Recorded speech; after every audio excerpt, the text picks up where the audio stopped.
ये है मोनू, जो अपनी शादी के वक्त बहुत हैंडसम और स्मार्ट था। लेकिन बदकिस्मती से शादी के कुछ समय बाद वो बीमार पड़ गया।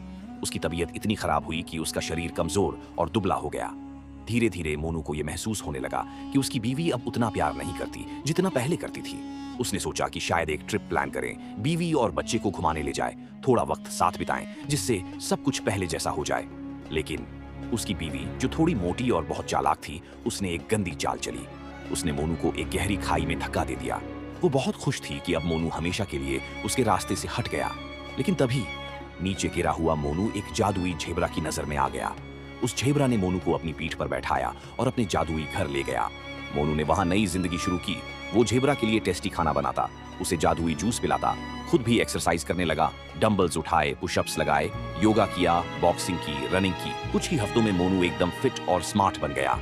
फिर एक दिन मोनू उसी जादुई झेबरा पर बैठकर वापस अपने घर गया।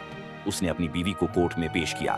जब बीवी ने कहा कि उसने कुछ नहीं किया, तभी झेबरा बोल पड़ा, इस औरत ने ही मोनू को धक्का दिया था। कोर्ट ने तुरंत फैसला सुनाया, इस चालाक औरत को जेल भेजो और उसे घर से भी बाहर निकालो। अब मोनू फिर से खुश है, नाराज भी नहीं, नाकाबिल भी नहीं, और सबको कहता है सब्सक्राइब करना मत भूलना।